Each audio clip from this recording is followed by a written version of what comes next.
Assalamualaikum students. So I'm your teacher Laiba here with new lecture known as DNA. So class, so what I supposed to teach you is DNA. DNA is the basic component of of of analyzing a person. मतलब कि आप एक इंसान को पहचान सकते हैं even if कि वो कौन से ख़ानदान से बिलोंग है या उसके पेरेंट्स कौन हैं या वो उसका जेनेटिक मटेरियल किससे मिल रहा है और किससे नहीं, ये आप इजीली पहचान सकते हैं। एक तरीका है डीएनए डीएनए के ज़रिए। तो क्लास, आज के लेक्चर में आप लोग तैयार रहिए कि हम डीएनए को बहुत ज़्यादा डिटेल से पढ़ने वाले हैं। तो डीएनए को डिटेल से पढ़ने पे थोड़ी सी दुश्वारी यानी थोड़ा सा मुश्किल तो पेश आएगी, but it would be easy for us कि हम डीएनए को बहुत ज़्यादा डिटेल से पढ़ लें। डीएनए बेसिकली एक फॉर्म है जेनेटिक इन्फॉर्मेशन की जो आपको ब्लड सैंपल्स के ज़रिए पता लगता है। अक्सर डीएनए यानी खून, आप लोगों ने सुना होगा कि डीएनए हम खून कहते हैं। आप डीएनए से पता लगा सकते हैं कि आप किस फैमिली से बिलोंग हैं। अक्सर मैंने आपको पिछले लेक्चर्स में एक एग्जांपल दी थी कि ब्लड सैंपल्स बेबीज़ के जैसे ही वो पैदा होते हैं तो लिए जाते हैं, वहीं पे उनका ब्लड ग्रुप भी पता होता है कि इनका ब्लड ग्रुप ओ नेगेटिव है या बी पॉजिटिव है या ओ पॉजिटिव है या कोई भी है। RH पॉजिटिव नेगेटिव सिस्टम मैंने आपको अपने प्रीवियस लेक्चर में बहुत अच्छे से समझा दिया था। होप सो आपको वो क्लियर हुआ होगा। तो आज हम डीएनए को डिस्कस करने वाले हैं बेहद ज़्यादा डिटेल से। तो अल्लाह ताला ने हमारे अंदर जेनेटिक कोड पहले से दिया हुआ है। तो अक्सर अगर हॉस्पिटल में एक वार्ड ये है, एक वार्ड ये है, एक वार्ड ये है, एक वार्ड ये है, तो ये 4 वार्ड एक साथ हैं। तो यहाँ से एक बेबी की पैदाइश हुई जो लड़की थी, यहाँ से भी एक बेबी की पैदाइश हुई जो लड़का था, यहाँ से भी एक बेबी की पैदाइश और यहाँ से भी एक बेबी, यहाँ पे भी ये एक लड़का, ये एक लड़की, ये एक लड़का, ये एक लड़की, ये बेबीज़ मेल फीमेल इस तरीके से पैदा हुई हैं। तो क्लास, हॉस्पिटल्स में जैसे ही बेबी की पैदाइश होती है तो उनको फ़ौरन से एक वार्ड में लेके जाया जाता है जहाँ पे इनके ऊपर ऑक्सीजन लगाई जाती है 2 से 3 घंटे तक, ताकि उनकी सांस स्टेबल हो जाए और वो अच्छी तरीके से सांस ले ले। तो ये तो कॉमन सी बात है, आपको समझाने की ये ज़रूरत है कि अब इस सिचुएशन में इन सब बेबीज़ की क्रॉसिंग ओवर या गलती से ये मिक्स हो चुके हैं।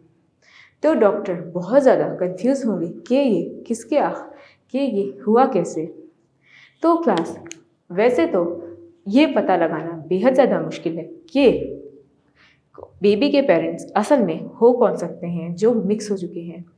तो क्लास, इस चीज़ को पता लगाने के लिए एक स्पेसिफिक मेथड दरियाफ्त हुआ है, वो ये है डीएनए सिस्टम, ब्लड ग्रुप और ब्लड ग्रुप की रेप्लिकेशन। यानी अगर डीएनए टेस्ट करवाएंगे उन बेबीज़ का तो वो अपने पेरेंट्स से मिलते जुलते होंगे, जिनकी ट्रांसक्रिप्शन यूँ होगी कि उनके एक एक एलील्स पे या एक एक क्रोमोसोम्स पे उनके पेरेंट्स का हवाला दिया होगा।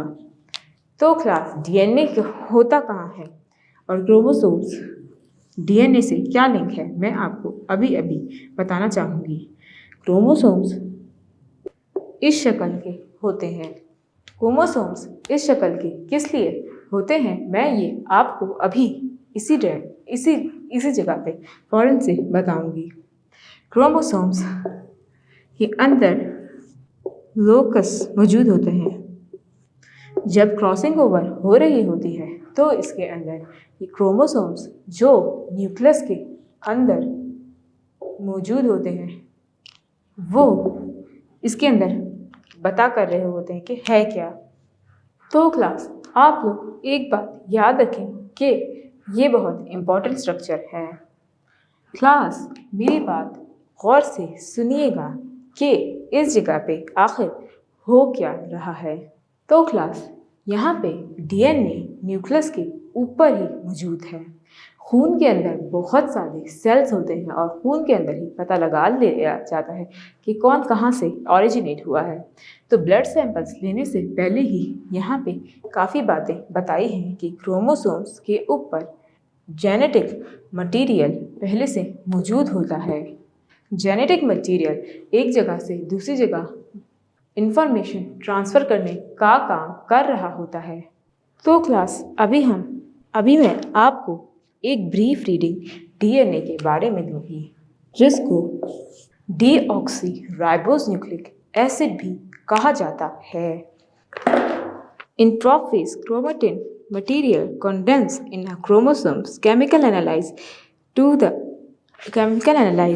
of the chromatin shows that composed of primary deoxyribonucleic acid DNA and proteins।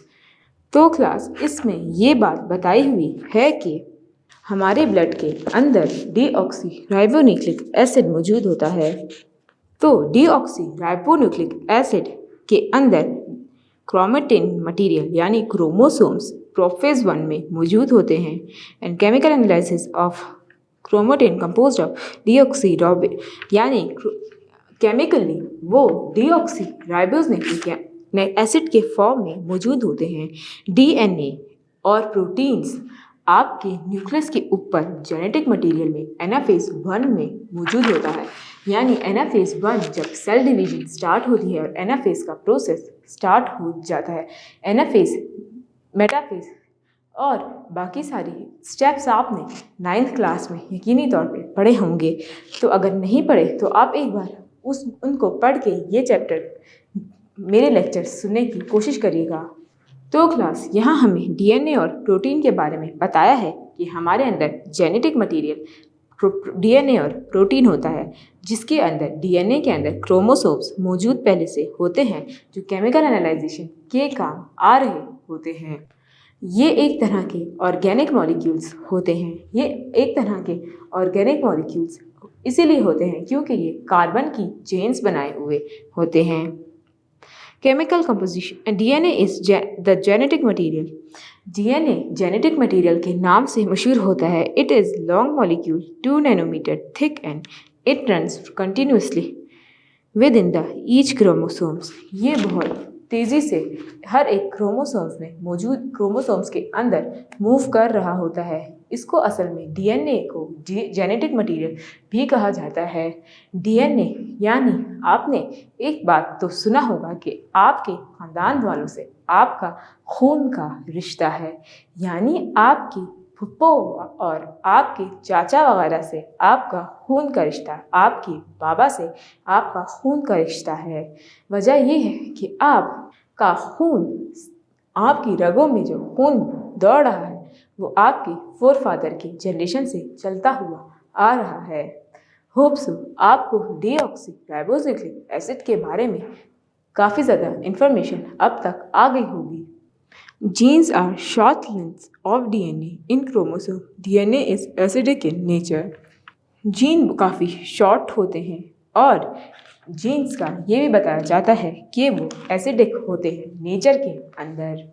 तो क्लास अल्लाह ताला ने आपके जिस्म में छोटे से छोटा यूनिट बहुत ज़्यादा कॉम्प्लेक्स और बहुत ज़्यादा मुश्किल से समझने वाला बनाया है। तो आप अल्लाह ताला की कुदरत को देख सकते हैं कि वो कितनी ज़्यादा एक्यूरेट और कितनी ज़्यादा सही इन्फॉर्मेशन आपके पास लाए हुए हैं। तो क्लास आप एक बार अपने बारे में भी ये सोचें कि डीएनए डीऑक्सीराइबोन्यूक्लिक एसिड जो है आपकी बॉडी में पहले से मौजूद होता है। डीऑक्सीराइबोन्यूक्लिक एसिड का अपना एक स्पेसिफिक सा काम होता है। तो क्लास मैं आपको डीऑक्सीराइबोन्यूक्लिक एसिड की टेंडेंसीज बता रही थी कि इस यूनिट में इतनी ज़्यादा पहेलियां हैं कि इंसान समझ से बाहर है और ये पूरी बुक भी इसके लिए पूरी नहीं होगी, क्योंकि इसके अंदर स्पेशलाइजेशन करने वाले लोग इसी डीएनए से काफ़ी कुछ निकाल सकते हैं। इसके बरक्स मैं आपसे एक इन्फॉर्मेशन एक्स्ट्रा जो जनरल नॉलेज के लिए शेयर करना चाहूँगी वो ये है कि आपके ब्लड में कंपोजिशन काफ़ी चीज़ों का होता है।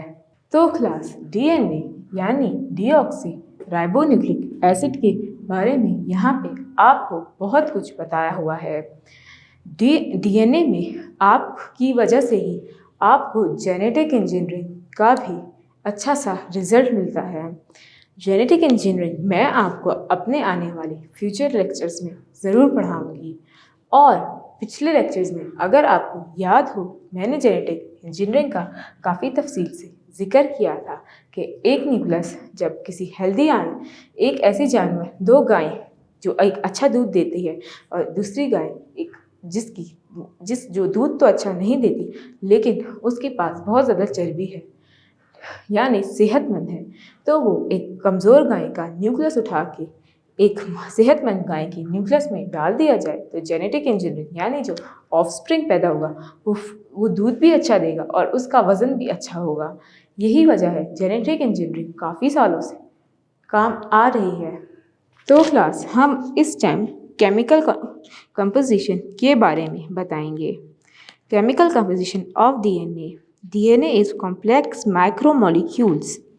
DNA is complex macromolecule. Macromolecule is a very large molecule. It is composed of repeating subunit called nucleotides. इसकी ये बात बताई हुई है कि DNA छोटे छोटे मैक्रोमोलिक्यूल्स का मिक्सचर होता है, यानी इसके अंदर छोटे और मोटे मॉलिक्यूल्स छोटे छोटे सूरत में मौजूद होते हैं। ये बहुत ज़्यादा साइज़ में बड़े होते हैं। तो यहाँ पे सब न्यूक्लियोटाइड्स मौजूद होते हैं जो रिपीटिंग यूनिट्स की तरह आपके सामने नज़र आ रहे होते हैं। Nucleotides join together to form the chain called polynucleotides. Nucleotides एक चेन फॉर्म करते हैं जिनको पॉलीन्यूक्लियोटाइड्स कहा जाता है। न्यूक्लियोटाइड्स और पॉलीन्यूक्लियोटाइड्स में ये फ़र्क है कि न्यूक्लियोटाइड्स जो है वो स्मॉलर होते हैं, मैक्रोन्यूक्लियोटाइड्स न्यूक्लियोटाइड्स बनाते हैं और न्यूक्लियोटाइड्स पॉलीन्यूक्लियोटाइड्स बना रहे होते हैं। The nucleotides of DNA deoxyribonucleic acid nucleotide deoxyribonucleotides each ribonucleotide is made up of, यानी डीएनए को डीऑक्सीराइबोन्यूक्लिक एसिड कहते हैं। हर न्यूक्लिक एसिड में एक स्पेसिफिक काइंड का रिएप्लिकेशन मटेरियल होता है और इनका अंदरूनी स्ट्रक्चर बहुत ज़्यादा सेम होता है। इसमें 3 बेसिक पेयर होते हैं। तो क्लास इसमें फॉस्फेट ग्रुप, डीऑक्सीराइबो शुगर और नाइट्रोजन बेस मौजूद होती है। तो class phosphate group, deoxyribo sugar और नाइट्रोजन बेस का अपना अपना स्पेसिफिक किस्म का काम होता है। फॉस्फेट ग्रुप, डीऑक्सीराइबो शुगर और नाइट्रोजन बेस अपने अपने तरीके से काम करते हैं। तो क्लास आपको ये बात समझ में आ गई हो कि फॉस्फेट ग्रुप का काम क्या होता है। There are 4 different nitrogenous bases: adenine, guanine, thymine, cytosine. सबसे पहले यहाँ पे नाइट्रोजीनस बेसिस का जिक्र किया है। Adenine, guanine, thymine and cytosine आपकी बॉडी के एक छोटे से अज़ा यानी डीएनए जो न्यूक्लियस में मौजूद होता है उसके अंदर एडेनिन, गुआनिन, थायमिन, साइटोसिन एक छोटे से हिस्से में पाई जाती है। वैसे तो इसको 3 हिस्से जो बहुत ज़्यादा ऑब्लिगेटरी और इम्पॉर्टेंट है: phosphate group, deoxyribo sugar, nitrogenous base. तो क्लास यहाँ पे एडेनिन और गुआनिन एक रिंग बनाते हैं और एक बड़ा सा रिंग बना के प्योरिन्स बनाते हैं, यानी एडेनिन और गुआनिन मिल के प्योरिन्स बना देते हैं। एडेनिन और गुआनिन का काम क्या होता है ये बात समझ जाइए कि एडेनिन और गुआनिन मिलके प्योरिन्स बनाते हैं और थायमिन एंड साइटोसिन पायरेमिड्स बनाते हैं। एडेनिन और गुआनिन प्योरिन्स बनाते हैं, याद रखिएगा, और थायमिन और साइटोसिन पायरेमिड्स बनाते हैं। ये एक तरह के बेस यूनिट्स हैं। तो सबसे पहले डीएनए में तो इसमें ये एक बेसिक स्ट्रक्चर है। डीएनए के तीनों बेसिक कंपोनेंट्स इसी में मौजूद है। इसमें बेस पेयर्स भी मौजूद है जो नाइट्रोजनियस बेस कहलाता है, और डीऑक्सी राइबोस शुगर जो है वो ये मौजूद है, और फॉस्फेट भी मौजूद है। ये एक आम सा टेबल है ताकि आपके दिमाग में ये बात बैठ जाए। फॉस्फेट ग्रुप, डीऑक्सी शुगर और नाइट्रोजीनियस बेस, ये तीन बेसिक कंपोनेंट्स हैं जो डीएनए के अंदर होना लाजमी है। As each nucleotide is made by a base pair that contains, there are 4 types of nucleotides. इसके अंदर ये बताया है कि एक बेस पेयर में 4 किस्म की न्यूक्लियोटाइड्स मौजूद होते हैं। 4 किस्म के न्यूक्लियोटाइड्स का अपना अपना काम होता है। Base it contains 4 types of nucleotides. Her base के पास अपने अपने न्यूक्लियोटाइड्स होते हैं। Deoxy ribose nucleic acid, nucleotides nucleic, इसमें एडेनिन, गुआनिन, थायमिन, साइटोसिन मौजूद है। तो ये न्यूक्लियोटाइड्स की होने की मौजूदगी का सबूत है। Many of these 4 nucleotides join together to form polynucleotide. बहुत सारे न्यूक्लियोटाइड्स एक दूसरे के साथ मिलके पॉलीन्यूक्लियोटाइड बनाते हैं, यानी ये प्योरिन्स पैरामिड्स बहुत सारे मिलके अपने साथ एक रिंग बनाएंगे और उस रिंग को हम लोग कहेंगे न्यूक्लियोटाइड्स, न्यूक्लियोटाइड रिंग, यानी पॉलीन्यूक्लियोटाइड रिंग, यानी कि ये सारे न्यूक्लियोटाइड्स एक दूसरे के साथ मिलके पॉलीन्यूक्लियोटाइड तो बना देंगे और एक रिंग जो हमेशा अच्छे तरीके से काम कर रही होगी वो बनाएंगे। ये सारा एडेनिन के पास, गुआनिन के पास, साइटोसिन के पास, थायमिन के पास एक तरह की जेनेटिक इंफॉर्मेशन है कि होगा क्या आगे, फ्यूचर जनरेशन होगी कैसे। याद रहे ये बहुत ज़्यादा, बेहद ज़्यादा इम्पॉर्टेंट स्ट्रक्चर है जो मैं इस टाइम आपको पढ़ा रही हूँ। So class, structure of DNA हम वाटसन एंड क्रिक मॉडल को पढ़ेंगे। वाटसन एंड क्रिक ने एक मॉडल इन्वेंट किया था जिसका नाम डीएनए मॉडल से मशहूर हुआ। The James Watson and Francis Crick give the model for the structure of DNA. Francis Crick और जेम्स वाटसन ने एक तरह का बहुत अच्छा सा मॉडल 1953 में एक अच्छा सा मॉडल प्रपोज किया जिसके अंदर डीएनए का स्ट्रक्चर मालूम होता था के बारे में बताया गया था। They propose that DNA molecule is made up of 2 polynucleotide strands. इसके अंदर ये बात बताई है कि डीएनए का मॉलिक्यूल के अंदर 2 दाने पॉलीन्यूक्लियोटाइड स्ट्रैंड्स मौजूद होते हैं जो हल्के से ट्विस्टेड, यानी घूमे में ट्विस्टेड होते हैं, which are twisted with each other in form of double helix structure. इसके अंदर ये बात भी बताई है कि इनके पास डबल हेलिक्स स्ट्रक्चर मौजूद होता है। तो क्लास, ये एक डीएनए की इंटरनल फॉर्म के बारे में बताया है कि वो डबल हेलिक्स स्ट्रक्चर के साथ बने हुए होते हैं। The double helix looks like a spherical staircase of uniform diameter. इसके पास एक तरह का यूनिफॉर्म डायामीटर मौजूद होता है। यूनिफॉर्म डायामीटर यानी कितना ज़्यादा चौड़ा है उसके बारे में पता होता है कि ये एक यूनिफॉर्म डायामीटर में की तरह मौजूद है, यानी कि साइंस ने इतनी ज़्यादा तरक्की कर ली है कि वो न्यूक्लियोटाइड्स यानी कि डीएनए जो सबसे छोटा, सबसे न्यूक्लियस के ऊपर छोटा सा मॉलिक्यूल है, वो भी दरियाफ्त आसानी से इस तरीके से कर लिया है। ये सब इंसानी आँख नहीं देख सकती, ये सिर्फ माइक्रोस्कोप, वो भी इलेक्ट्रॉन माइक्रोस्कोप के नीचे नज़र आता है। The double helix look like spherical uniform diameter. इनके पास एक स्पेसिफिक काइंड ऑफ डायमीटर होता है। Railings of this stair are composed of deoxyribose sugar. इसके बाद इसी के अंदर ही न्यूक्लियोटाइड्स के साथ साथ डीऑक्सीराइबोस शुगर भी मौजूद होती है और फॉस्फेट ग्रुप भी इसी के साथ अटैच होता है। While the steps are made of pair of nitrogenous bases. Each step consists of purine pyrimids with a pyrimidine. So class, इसमें ये बताया है कि नाइट्रोजीनियस बेस में हर स्टेप में प्योरिन्स पायरेमिड्स दोनों मौजूद होते हैं। नाइट्रोजीनियस बेस हर स्टेप में मौजूद होती है। यहाँ पे एक चेन की तरह पायरेमिड्स एडेनिन, गुवानिन, साइटोसिन और थाइमिन एक दूसरे के साथ रिवॉल्व कर रहे हैं। Each step consists of pyramid with a purine paired with a pyrimidine. Their pairing is highly specific. Adenine always pairs with thymine. इसमें ये बताया है कि हर एक चीज़ का अपना एक स्पेसिफिक काइंड ऑफ पेयर होता है और एडेनिन हमारे पास एक तरीके से पेयर्स की फॉर्म में ही मिल रहा होता है। जो एडेनिन है वो थाइमिन के साथ, एडेनिन थाइमिन के साथ और साइटोसिन गुवानिन के साथ, specific guanine always pair with cytosine. Guanine आपको अगर पेयर में मिलेगा तो सिर्फ और सिर्फ साइटोसिन के साथ मिलेगा। ये गुवानिन जी से जाहिर होता है और साइटोसिन सी से जाहिर होता है। एडेनिन ए से और थाइमिन टी से जाहिर होता है।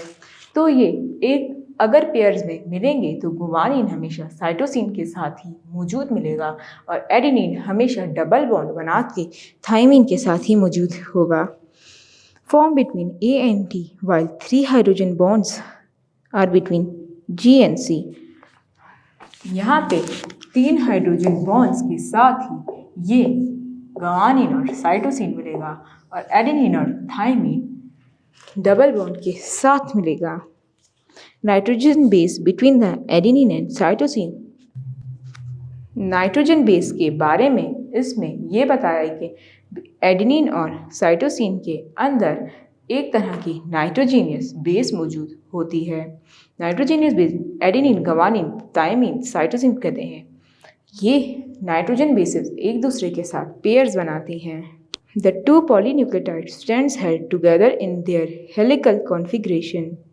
इसके बारे में ये बताया गया है कि 2 पॉलीन्यूक्लियोटाइड स्ट्रैंड्स जो कायम होते हैं वो एक तरह से हेलिकल कॉन्फ़िगरेशन की मदद से कायम होते हैं। तो hydrogen bond between the base opposing strand, यहाँ पे हाइड्रोजन बॉन्ड जो बॉन्ड बना रहा है ये एक बेस और ऑपोजिंग स्ट्रैंड्स के ज़रिए ही बना रहा है। The base pair in the DNA are 0.34 nanometre apart. इसमें ये बात बताई है कि बेस पेयर्स 0.34 नैनोमीटर के ज़रिए ही वजूद में आया है। Double helix has 10 base pairs. Double helix structure के पास 10 बेस पेयर होते हैं। And the sugar phosphate backbones of 2 complementary strands are anti-parallel, यानी कि due to opposite chemical polarity, यहाँ पे एक मूवमेंट इस तरह हो रही है, एक मूवमेंट इस तरह हो रही है। DNA यूं चलने वाला एक तरह का अमल है। जो यूं एक तरह से एक स्ट्रिप यूं मूव कर रही है, वैसे ही दूसरी स्ट्रिप यूं मूव कर रही है। तो ये यूं और यूं वाली मूवमेंट डबल हेलिक्स स्ट्रक्चर कायम किए हुए है। याद रहे कि डबल हेलिक्स स्ट्रक्चर एक तरफ ऊपर की तरफ, एक तरफ नीचे की तरफ मूव कर रही है। जैसा कि मैंने आपको पिक्चर बना के बताया कि DNA एक के अंदर राइबोस शुगर सबसे पहले, फिर उसके बाद फॉस्फेट ग्रुप और नाइट्रोजन बेस होती है। इनमें से सबसे ज़्यादा कॉम्प्लेक्स नाइट्रोजन बेस है, जिसको यहाँ पे आपको बहुत अच्छी तरीके से समझाया गया है। एडेनिन, गुवानिन, थाइमिन, साइटोसिन ये वो बेस पेयर्स हैं जो मौजूद होते हैं हर DNA मॉलिक्यूल के अंदर। गुवानिन और साइटोसिन ट्रिपल बॉन्ड बनाते हैं और एडेनिन और थाइमिन डबल बॉन्ड बनाते हैं। इनके पास जेनेटिक इन्फॉर्मेशन होती है कि आपकी जनरेशन में आगे अगर जाती है तो उसके अंदर कहाँ से वेरिएशंस आएंगी और वो कहाँ से जेनेटिक इन्फॉर्मेशन कैरी करेगा। तो क्लास आपको इसी में मैंने आपको एडेनिन, गुवानिन, थाइमिन, साइटोसिन के पेयर्स के बारे में भी बताया। इसके अलावा जॉन और ट्रिक ने मॉडल प्रपोज किया जो आपको अगले पेज में मिलेगा।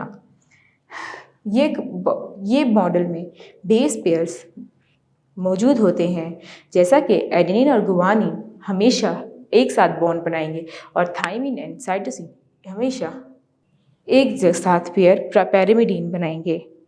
एडेनिन और थाइमिन हमेशा से एक दूसरे के साथ पेयर में मौजूद होंगे, लेकिन यहाँ पे प्योरिन्स के बारे में भी जिक्र है। प्योरिन्स की फॉर्मेशन भी अपने से ही होगी, यानी कि प्योरिन्स और पायरामिड्स नाम के ये स्ट्रक्चर्स डीएनए के इस एरिया में मौजूद होंगे। आपको बस प्योरिन्स और पायरामिड्स के बारे में ही पता होना चाहिए कि वो एडेनिन और गुआनिन और साइटोसिन और थायमिन बेस पेयर्स मिलके ये बनाते हैं। आज आपको ये स्ट्रक्चर बहुत अच्छे तरीके से क्लियर होगा। मैंने अपनी 100% कोशिश की है कि आपको मैं एक लफ्ज़ समझा सकूं, तो आपको कंफ्यूज होने की कोई ज़रूरत नहीं है। आप मेरा ये लेक्चर दोबारा देख सकते हैं। आज के लिए इतना ही, फिर मुलाकात होगी अगले लेक्चर में। अल्लाह हाफिज़।